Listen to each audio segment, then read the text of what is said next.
Hi everyone, welcome to part 3. Okay, I've just played Queen D8 on my last move, and we just saw the reasons why I went for that. So my opponent's next move was Bishop F2, and now the idea of F takes E5, and if D takes E5, D4 is ruled out with the bishop controlling D4, so there's no way I want to play F takes E5 now, or his bishop goes from being passive to very active along this diagonal. And he's planning on targeting this H pawn now in order to induce the H3 push and resolve any kingside uncertainty. And to my annoyance, I now saw that Queen C7 can be answered with Rook C5, and this is a very problematic pin because the queen is then tied to defending the knight. If it moves away, then Rook takes C6, exploiting the pin because of this Rook on B1, so I'd have to move the Rook away and then move the Queen to where the Rook is, and so on. So obviously that's no good. And it was at this moment that a clear-cut maneuver in order to play the G5 push, which for the moment is going to have to be a dodgy pawn sack. But I found a way to play it without it being a pawn sacking clearly and easily,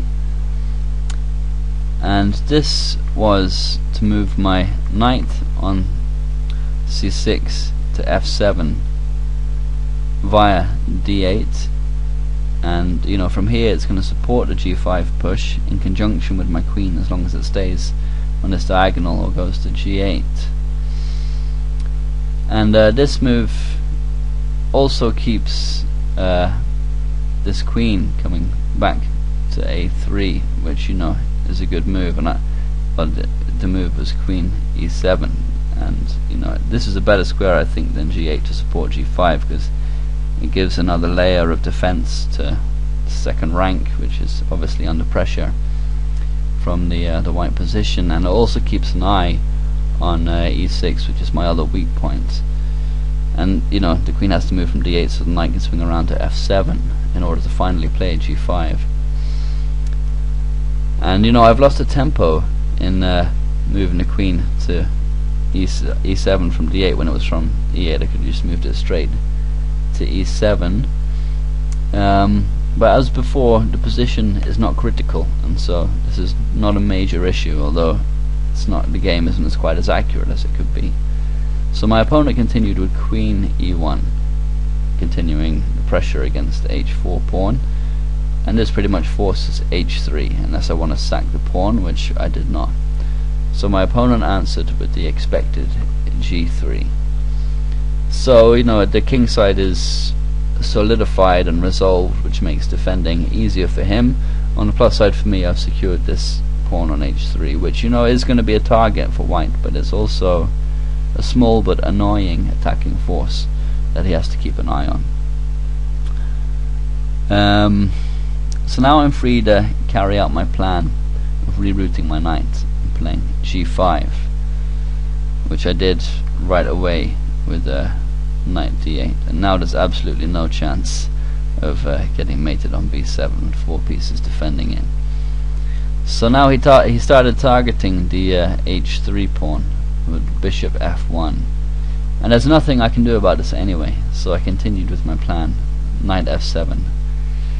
And you know, at this stage it has to be said, Fritz gives white a nice advantage of well over a pawn, probably because it's possible to round up this H3 pawn, which is all fine and good from an engine perspective, but it takes nerves of steel from a human perspective given the open files to the white king. On top of that, white probably does have a better position here. I'm still cramped and still relatively passive, so you know, all things considered, white is definitely better at this point. So my opponent continued with A5, increasing the pressure. Fritz was crying out for G4, and after knight 5 H6, bishop takes H3, but like I said, such a continuation is hard to play psychologically. Black can answer immediately with G5, which leads to interesting complications after, for example, e takes f6, queen takes f6, knight takes g5, and knight d6, attacking the rook. And there's compensation and pressure for the sacrificed pawns. Knight takes b5 is threatened, as well as queen takes f4, and also knight takes g4. After which, if bishop takes g4, then queen takes f4 is going to fork these two pieces. And white has to be very careful, or he can collapse quickly here.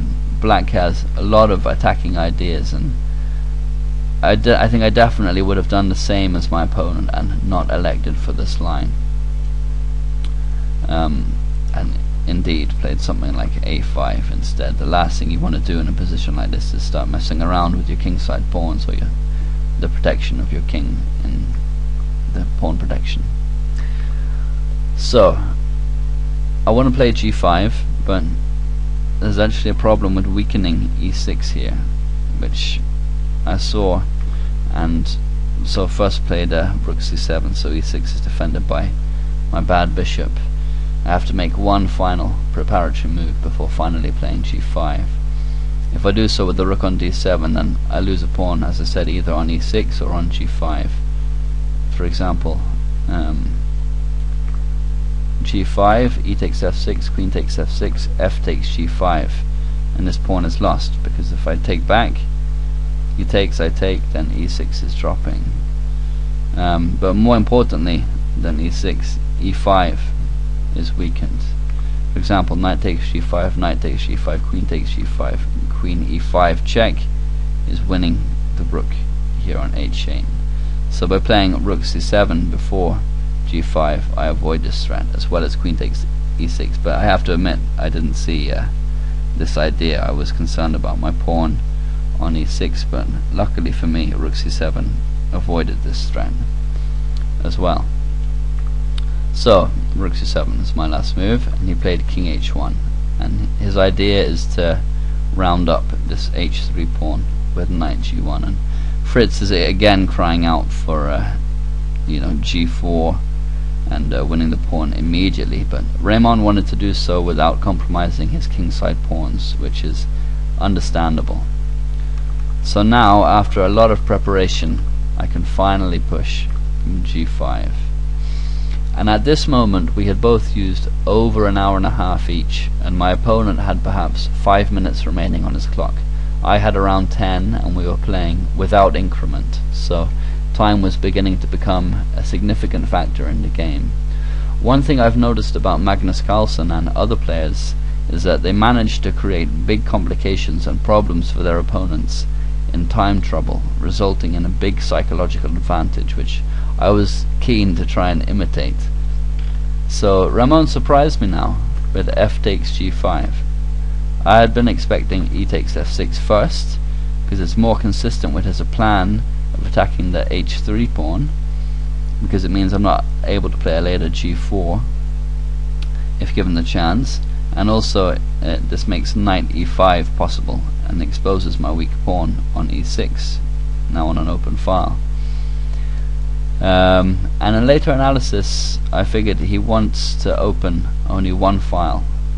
In this line both the f and g files will be opened, so there's the potential for more pressure on his position. And Fritz also chooses Ramon's move, and I was glad to see it myself. F takes g5, that is.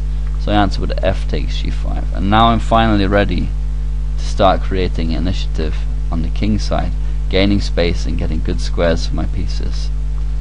Ramon, now with only a few minutes left, was forced to play quickly and continued with knight g1, continuing his plan of attacking h3, but apparently missing the answer g4. Fritz again prefers for white to play g4, and then bishop takes h3, but as I said, from a human point of view, this is not an easy way to play. So he played knight g1, and now I play g4, which bolsters his pawn on h3, and white could have prevented this by playing g4 and taking on h3, and I think this would have been a more solid defensive structure despite the weakening pawn move. This g4 push of course supports the a3 pawn, which is now cemented, and it also takes the f3 square away from the knight. I'll have to keep an eye on this g4 pawn, but that's not too much of an issue, and depriving the knight of f3 means that knight g5 is now possible, which ensures a great attacking square for the knight in either f3 or e4. And saying that he can no longer move the knight back to f3, my opponent continued with knight e2. Okay, that's the end of part 3.